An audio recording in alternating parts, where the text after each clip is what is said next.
voici le témoignage de Coma, le grand métaux-réformiste, extrait de la pierre du petit David des frères de l'Évangile. Titre, moi, mes 3 dimensions et mes 3 vies dans l'ordre du Khéro. Ma première vie, première naissance. En qualité de personne, donc de fan du royaume en puissance, qui suis-je? À moins de me tromper, j'ai toujours été vivant. Du moins dès les premières secondes de grossesse de maman. Comme la plupart de mes semblables, je suis né un jour ordinaire. Quelque part, peut-être tard, issu d'un père et d'une mère. Avant, j'ai jamais trop réfléchi sur la façon de prendre la vie. Mais aujourd'hui, c'est différent car le petit garçon a grandi.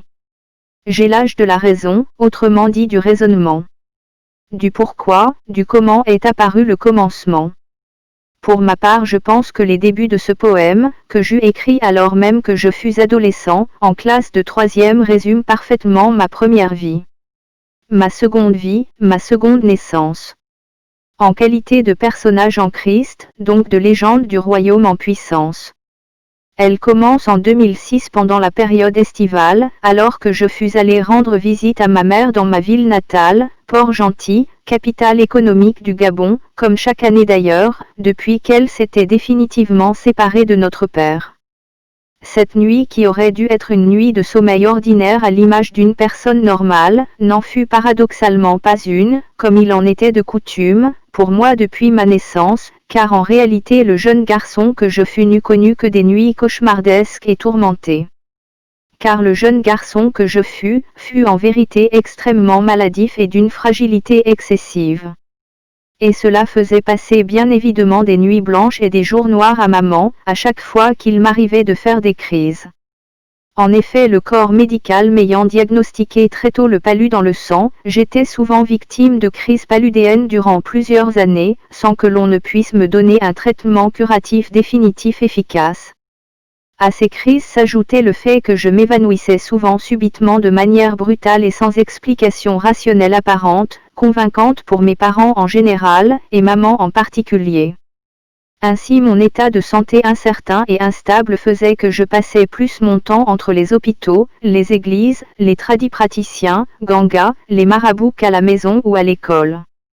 Cela peut paraître étrange et inconvenant pour certains, mais qui m'auraient connu à cette époque-là, auraient forcément compris les démarches entreprises par maman, qui n'avait qu'un objectif principal, c'est celui de trouver une solution durable pour moi à tout prix, afin que je survive, afin que j'aie enfin une vie de petit garçon normal. Je fus très jeune, c'est vrai, mais je comprenais parfaitement les enjeux de cette bataille que livrait ma mère courageusement, contre vent et marée, tant avec les anomalies que les médecins m'avaient diagnostiquées, qu'avec l'esprit de mort d'alliance insoupçonnée et occulte qui réclamait ma vie au coucher mais aussi au levant, matin, midi, soir et toutes les nuits. Cela fut tellement récurrent que personnellement, mon esprit, contrairement à celui de maman, s'était déjà véritablement accommodé de cette situation, à cette vie de calvaire et d'angoisse quotidien.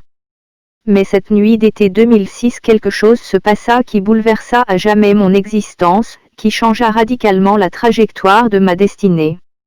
En effet, pendant mon sommeil partiel, durant la nuit, alors que presque comme toutes les nuits, je fus poursuivi par cet esprit de mort, que, à titre de rappel, j'avais l'habitude de s'émer quasiment tout le temps en songe, grâce à mon endurance, ma vitesse de pointe, mon agilité, mon énergie, ma vitalité particulière, dont je fus assez fier d'ailleurs, car elle m'avait toujours réussi. Mais ce soir-là, quelqu'un ou quelque chose avait décidé de mettre fin à mon arrogance en provoquant ma chute brutale. Une chute qui semblait les prémices d'une mort certaine. En effet, en plein songe, alors que je fuyais cet esprit de mort, mon pied heurta violemment une pierre de manière inattendue, ce qui me fit chuter automatiquement, me fit me retrouver à même le sol. Choqué, en même temps un peu perdu, une pensée me traversa alors subitement l'esprit, il m'a eu, je suis fini. Cette phrase, avec un peu de recul aujourd'hui, voulait tout simplement dire que lorsque mon cousin avec qui je dormais cette nuit-là, car nous partagions le même lit, se réveillerait au petit matin, il trouvera assurément mon corps, pâle et sans vie. Du moins pour moi, ce fut une évidence, j'en avais l'intime conviction. Il me semblait que j'avais de mon point de vue épuisé toutes mes cartes, et que la partie avec cet esprit de mort arrivait à son terme en ma défaveur. Étant donné que j'étais sûr que la mort était venue me chercher, je fis ce que je n'avais osé faire jusqu'à présent, c'est-à-dire regarder pour une ultime fois derrière moi, afin de voir enfin visage de mon poursuivant. Ce que je vis alors, du sol où j'étais me glaça le sang et me laissa sans voix. Je vis devant moi, durant ce songe, durant mon sommeil partiel, une créature d'un rouge mat, de taille imposante, se tenant fermement devant moi avec deux cornes immenses qui surplombaient son crâne. Le regardant droit dans les yeux, je fus à la fois impressionné, effrayé mais aussi paradoxalement hypnotisé et captivé par sa présence malsaine. Bien qu'elle se trouvait à environ 2 mètres de moi, je pouvais lire dans le regard de la bête, comme une ferme détermination de finir ce qu'elle et moi on avait commencé, c'est-à-dire la partie, dont il avait prévu en sortir vraisemblablement vainqueur. Comme une volonté manifeste d'en découdre avec le petit garçon que je fus et de l'adulte que j'étais censé devenir, de terminer une tâche que ces démons et esprits de maladie ont été incapables de mener à bien. Une chose était sûre, il était venu pour moi, et il ne repartirait aux enfers qu'avec moi, à ses côtés, car mon étoile brillait trop pour que je vive sur terre en homme libre, au cœur des États dont il tente de prendre possession de manière illégitime en y positionnant ses serviteurs, œuvrant pour la domination du mal sur le bien sur la terre. C'est dans cette optique qu'il commença à faire un pas, puis 2 et 4 vers moi. Toujours au sol, paralysé et à sa totale merci, j'avais tout au fond de moi accepté mon sort car je ne priais point, ni ne tentais point de repousser sa progression. Pour ma part j'étais cuit, j'en étais profondément convaincu. C'est alors que l'impensable se produisit. Il se figea soudainement et arrêta volontairement sa marche vers moi. À environ 1,30 m de ma position, il stoppa net sa progression. C'est alors que je me dis dans mon fort intérieur, il n'avance plus. Il a manifestement pris peur de moi. Un sentiment de fierté commença à animer mon esprit qui commença à reprendre vie et à jubiler intérieurement. Puis, à l'instant où je commençais à me réjouir de ma supposée influence face à la bête, du bas de mon sol où j'étais accroupi, et qu'un léger sourire se dessina progressivement sur mon visage, je sentis une pression à ma main droite devant moi, qui me fit sursauter de l'intérieur de moi-même. D'un mouvement sec mon regard se tourna devant moi, je vis ce que je n'aurais jamais espéré voir de mon vivant, surtout à ce moment précis. D'abord une forte lumière, puis une main, puis une toche blanche éclatante, une barbe toute blanche puis un visage juste devant moi. Je fus d'abord confus, car je ne savais pas quelle était l'origine de cette force qui me tint brusquement la paume de la main, de la nature de cette entité, et quelles furent ses intentions réelles vis-à-vis de moi. Sans l'avoir au préalable regardé, j'eus alors le réflexe de vouloir retirer mon bras, mais cette créature me serra très fort ma main, comme pour me dire, que tu peux te débattre comme tu veux, mais je ne suis pas venu te prendre par la main, pour te lâcher ensuite aussi facilement. Je regardai alors devant moi et je fis juste au-dessus de ma petite tête ce qui m'a tout de suite semblé être un ange de lumière. Si on me posait la question de savoir si j'en avais déjà vu, tout de suite je répondrais que non. La seule idée que j'avais des anges c'est bien sûr les descriptions que nous fait la Bible sur ces êtres au service de Dieu, mais également la manière dont certaines sociétés religieuses nous les présentent, à travers les fresques dans certaines chapelles et autres sites religieux. Pour la petite histoire, avant cet événement j'avais développé comme une forme de rejet de toutes ces représentations, car mon constat fut que tous ces anges que nous présentaient ces fresques étaient toujours des blancs et jamais des noirs. Il me paraissait évident que ceci était comme une forme de racisme et discrimination religieuse qui avait pour but que de renforcer la domination blanche sur le peuple noir. Pour dire clair avec du recul, je pense qu'avant cet événement, j'étais inconsciemment moi-même devenu raciste, mais anti-blanc. Or ce jour-là, Dieu en me faisant expérimenter cette rencontre surnaturelle, changea définitivement ma vision, et pouvait me dire qu'en réalité fils tu dois comprendre que l'esprit n'a point de couleur. Et que de manière évidente j'empruntais une mauvaise voie en voulant penser autrement. Aussi, lorsque mon regard se tourna une ultime fois derrière moi, quand une pensée me traversa l'esprit. Je me dis, tu dois faire un choix. soit tu regardes définitivement derrière, c'est-à-dire vers ton passé qui est symbolisé par le mal, la bête en l'occurrence, soit tu regardes vers l'avant et tu te laisses conduire par cette créature, qui semble être sans l'ombre d'un doute, un ange envoyé par Dieu pour m'emmener vers une destinée glorieuse et puissante. Ma réflexion ne dura que quelques secondes, mais cela me parut pourtant être une éternité. Quel aurait été votre choix, si vous étiez le jeune garçon innocent, que je fus et qui n'avait rien à se reprocher? Quoi qu'il en soit, ma réponse n'a pas tardé. J'ai alors arrêté d'opposer résistance de la main, ce que l'ange qui la tenait, a de toute évidence interprété comme le fait, que je disposais mon corps et décidais de le suivre de mon propre chef. Pendant que j'adoucissais ma posture vis-à-vis de lui, mon regard se dirigea juste devant nous, à environ un peu plus d'1 kilomètre. De ma position je pouvais apercevoir ce qui ressemblait à un bungalow dans lequel brillait une forte lumière d'un blanc pur et éclatant. C'est alors qu'en un éclair, en moins d'1 seconde, par je ne sais quel processus, l'ange se déplaça avec moi, toujours accroupi, de ma position d'origine jusqu'à ce point précis. Je fus dans tous mes états, j'étais en extase car je vivais, j'en étais quasiment sûr, quelque chose d'unique, d'exceptionnel, d'extraordinaire qui changera ma vie, mon existence profonde à jamais. Et là, une fois devant la maisonnée, il me positionna juste à l'entrée. De là je pouvais clairement apercevoir une cuvette en état de lévitation, qui flottait dans l'air, juste au centre de la structure de forme circulaire et d'environ 3 mètres de diamètre. Sans tarder, il recula d'abord d'1, puis 2 pas en arrière, fit un geste délicat de sa main droite qui consistait à tendre sa main vers la cuvette, puis à l'orienter juste sur le dessus de mon petit crâne avant de la baisser. Ce mouvement canalisé, et télékinésique de toute évidence, ordonna au récipient de verser tout son contenu sur moi. Ce qui se fit, ce qui se produisit à l'instant même. Et là, c'était l'apothéose, en moi, j'étais dans une jouissance insoupçonnée, que je n'aurais jamais ni imaginée, ni pensé expérimenter de mon vivant. J'étais littéralement au paradis, car je me sentais sanctifié, purifié, lavé de tous mes maux, de toute maladie et même de tout esprit impur. C'était clairement une délivrance pour moi.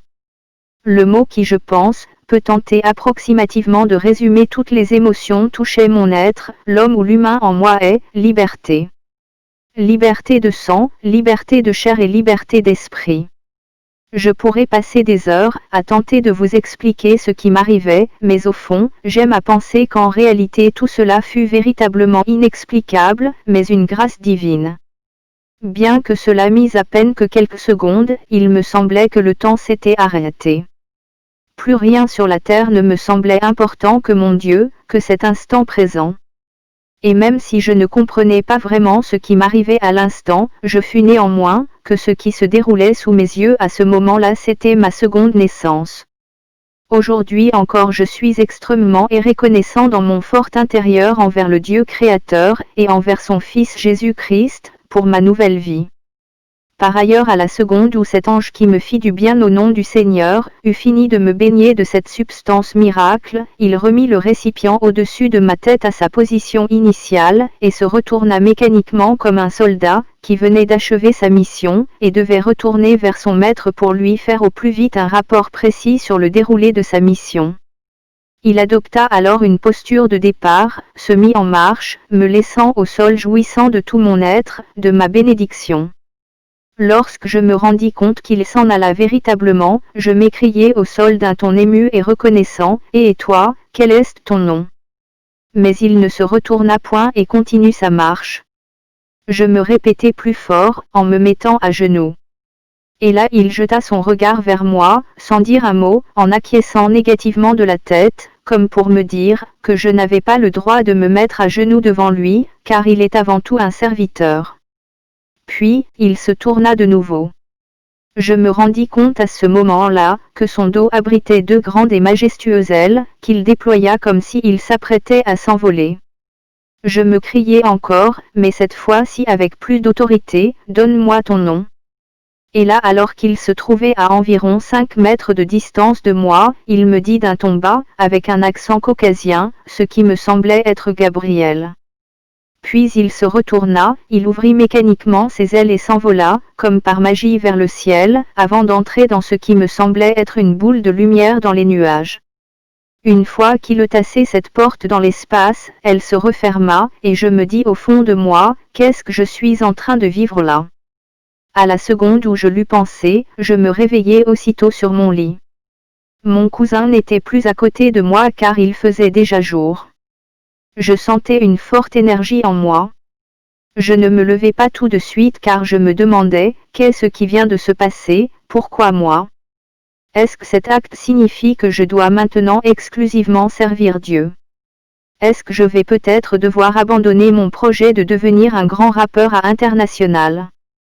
Car c'était initialement mon rêve, c'est-à-dire que dans mon plan, j'avais prévu de percer dans la musique, être mondialement reconnu, finir jeune, riche et célèbre.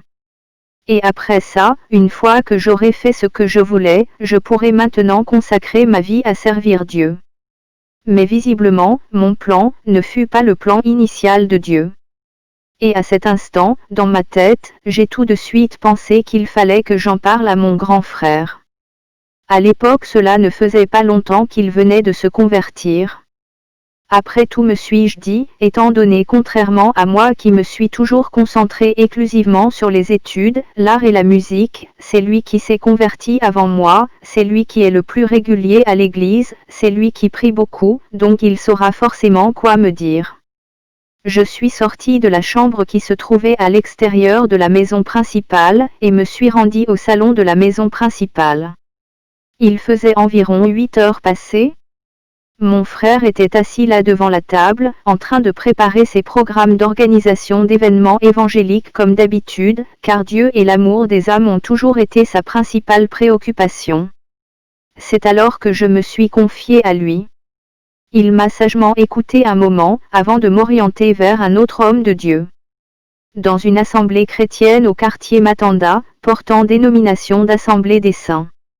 Je me souviens très bien de ce jour, car ce fut un dimanche matin. Je tenais à comprendre ce qui m'arrivait. Alors je me suis rendu sur place, où l'homme de Dieu m'a effectivement reçu après le culte matinal. Il m'a longuement entretenu et écouté avec attention, avant de me révéler le sens du songe que j'avais fait la veille. Et moi de le demander, pourquoi m'a-t-il choisi moi, qui vais difficilement à l'église, moi qui ne suis pas régulier dans la prière, moi qui ne prêchais pas son évangile, moi encore qui ne recherchais également que la connaissance suprême du monde, et désirais avant toute chose comprendre le monde, et l'interpréter que par la science et le raisonnement rationnel. À ces interrogations, savez-vous ce qu'il m'a répondu, bien-aimé dans le Seigneur? Alors même qu'il répondait à mes interrogations, j'eus comme un flash, je me remémorais mon songe, encore frais dans ma tête, notamment lorsqu'avant de s'envoler vers l'éclatante lumière dans le ciel, cet ange qui avait manifesté peu d'engouement lorsqu'il me donna son nom, me regardait en acquiesçant négativement de la tête, comme s'il voulait me dire, tu n'es pas encore prêt. Mais prêt pourquoi, me demandai-je? Pour communiquer avec lui, pour aller au ciel. Prêt pourquoi?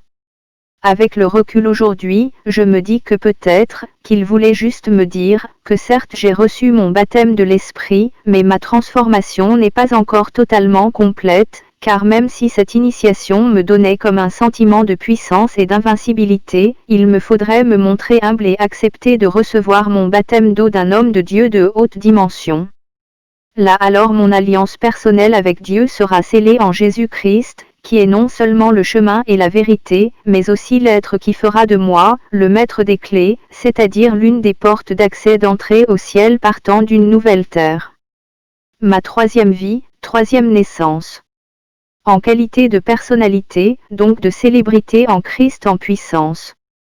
Que puis-je partager avec vous s'agissant de ce jour-là, où Dieu me fit grâce de recevoir mon baptême d'eau durant l'année 2016?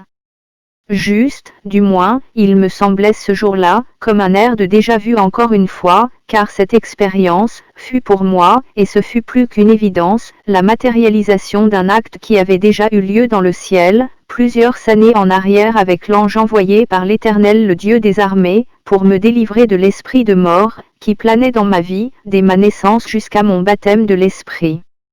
Avant de m'immerger dans l'océan, lorsque l'homme de Dieu, le prophète Souala Haveli, me posa la question de savoir si désormais j'étais enfin prêt à accepter totalement Jésus-Christ comme mon seul Seigneur et Sauveur, et ainsi de le servir en esprit et en vérité, de marcher sur ses pas, tout en contribuant à l'édification du royaume de Dieu sur la terre et dans le ciel, je mesurais pleinement la dimension de cet acte de baptême, et de la nécessité pour moi de me conformer à la volonté de Dieu, de m'engager à son service de tout mon âme et de tout mon être.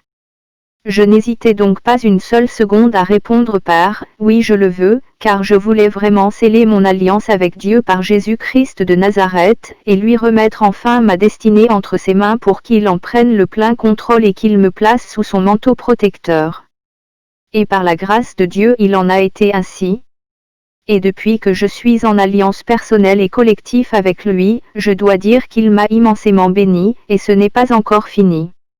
Il est mon compagnon fidèle qui ne m'a jamais abandonné quelles que soient les saisons, quel que soit le temps et les circonstances. Il m'a permis de me rapprocher de lui, et de sa connaissance universelle qui libère de tout esprit d'aliénation et de diversion. Il m'a ramené sur le chemin de la vérité, m'a permis de tendre vers la voie de la droiture, d'être le porte-voix sa justice céleste, qui ne souffre d'aucun manquement ou impair, d'aucun préjugé, d'aucune récrimination des hommes. Aujourd'hui encore je me plais de le servir chaque jour que Dieu fait, et d'être un personnage qui compte dans la maison du grand roi, mais surtout sur qui le monde peut davantage compter. En m'introduisant dans son intimité, au plus près du Père, Jésus-Christ m'a permis, non seulement de me connecter à sa grâce, mais en plus, que me soient révélés des mystères cachés, dont je suis aujourd'hui l'un des gardiens et fervents défenseurs. Aujourd'hui encore, je lui suis infiniment reconnaissant pour tout ce qu'il a fait dans ma vie, qu'il m'a permis d'accomplir, d'abord en tant que personne ou en qualité d'être, en tant que personnalité ou en qualité d'homme, mais également en tant qu'humain ou en qualité de personnage, au service de l'édification du royaume de Dieu sur la terre et dans le ciel. Ma prière à cet instant est qu'il fasse avec vous ce qu'il a fait avec moi, sinon plus, si cela n'a déjà été fait. Le conseil que je peux en toute humilité me permettre de vous donner est, aimez les hommes, mais attachez-vous à Dieu, car il ne change pas, il demeure le même hier, aujourd'hui et éternellement. Que Dieu vous bénisse abondamment et fasse en sorte que vous soyez vous-même un véritable témoignage vivant au service de votre lignée, de votre famille, de vos proches, des nations, de l'humanité tout entière pour la gloire de Dieu, notre Seigneur et Maître au nom puissant de Jésus-Christ. Amen.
Il adopta alors une posture de départ.